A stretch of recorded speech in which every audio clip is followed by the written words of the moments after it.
Bonjour à toutes et à tous, c'est Maxime Ratua, analyste junior chez XTB France. On se retrouve pour cette dernière émission en ma compagnie. Antoine va revenir dès la semaine prochaine, son retour tant attendu. Donc on termine ce dernier Good Morning Market ensemble en beauté avec les résultats de Nvidia.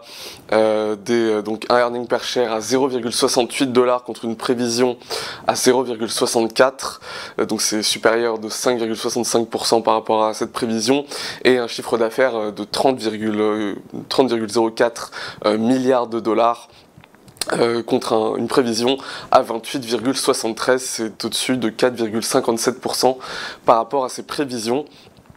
Voilà, donc des résultats qui ont battu les prévisions, mais qui malheureusement se confrontent à un marché toujours plus exigeant, toujours plus capricieux.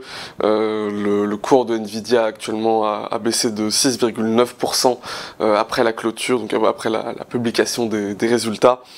Et forcément les attentes étaient déjà élevées, mais les attentes implicites étaient encore plus fortes. Je vous rappelle que ce que je vous avais dit hier, on avait durant l'année 2023 tous les trimestres des bénéfices et un chiffre d'affaires qui ont battu entre 10 à 20% les prévisions. Donc forcément on s'attendait peut-être à avoir des chiffres semblables à ceux de l'année dernière et malheureusement ça ne s'est pas produit. On peut y voir un ralentissement de l'engouement pour l'intelligence artificielle puisque effectivement Nvidia est celui qui vend les pioches et donc Nvidia permet un petit peu de jauger le niveau d'investissement dans l'intelligence artificielle par les GAFAM et par tout l'écosystème technologique qui investit dans cette thématique de l'intelligence artificielle. Et donc voilà, ce ralentissement un petit peu de la dynamique haussière des résultats de Nvidia, même si les chiffres restent très bons, hein, mais voilà, on peut y voir un ralentissement et ça pourrait éventuellement nous conduire à un repricing des perspectives financières de l'intelligence artificielle, notamment sur le Nasdaq, sur les 7 magnifiques et globalement les entreprises autour de l'IA. Je tiens quand même à rappeler qu'on a quand même fait des bénéfices records pour Nvidia dans une situation où les taux étaient élevés, où les situations économiques n'étaient pas bonnes et on se dirige actuellement vers une période de baisse des taux, on va avoir des conditions économiques qui vont se détendre, donc les perspectives restent quand même assez bonnes. Voilà, il y a peut-être sur le point de... Alors il va falloir voir dans les prochaines semaines comment est-ce que le marché digère cette information, mais on pourrait avoir éventuellement des anomalies de marché qui se produisent par rapport à la valorisation de cette thématique long terme qui est l'intelligence artificielle et éventuellement des opportunités sur différentes valeurs.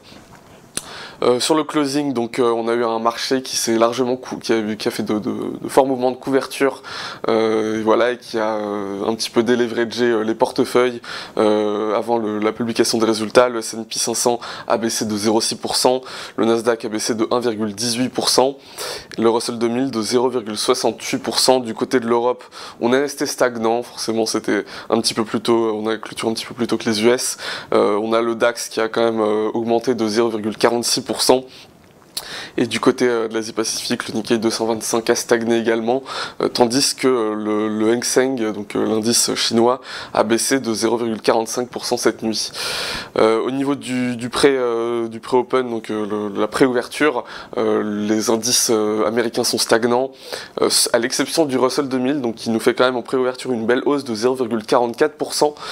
Ça peut nous signifier que effectivement un repricing de l'IA va peut-être avoir lieu, donc ça va principalement concerner le Nasdaq, les grandes capitalisations qui sont des entreprises du secteur technologique, et on va peut-être avoir, parce que les gestionnaires de portefeuille, les différents acteurs du marché restent quand même toujours avec un fort appétit au risque, et ce fort appétit au risque pourrait se détourner de la tech pour aller vers les plus petites capitalisations. Bon, ça reste à suivre, mais pour l'instant on a quelques signaux qui sont envoyés par le marché, et donc du côté de l'Europe on reste stagnant également, pas de performance notable ce matin à noter.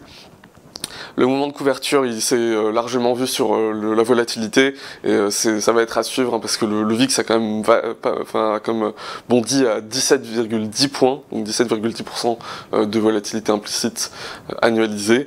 L'indice complémentaire, donc le Taildex, a bondi lui de 23,72%, donc ce qui montre bien qu'on a un mouvement de couverture assez uniforme sur toutes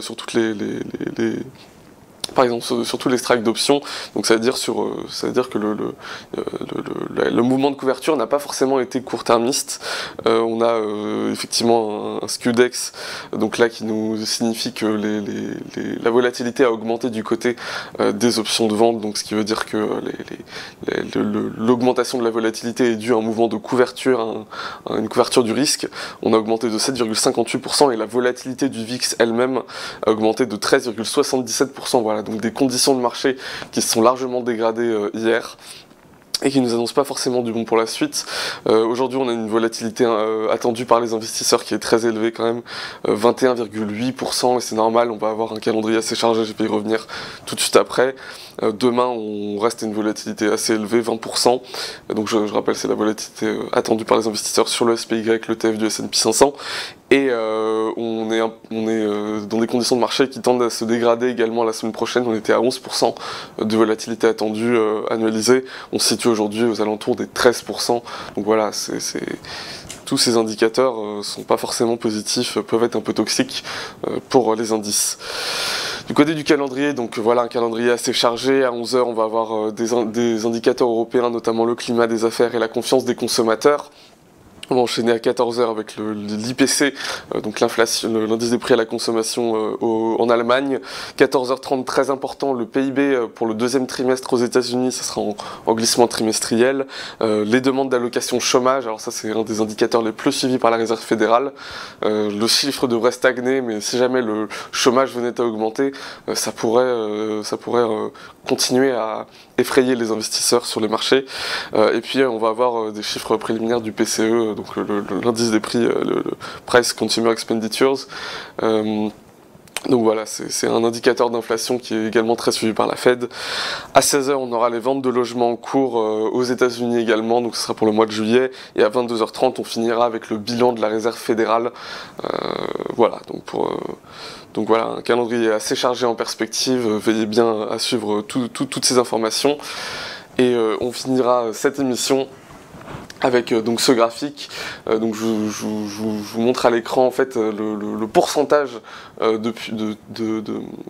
sur un niveau trimestriel de dépassement des estimations de résultats et de chiffre d'affaires. Donc le chiffre d'affaires est en bleu, le bénéfice par action est en rouge.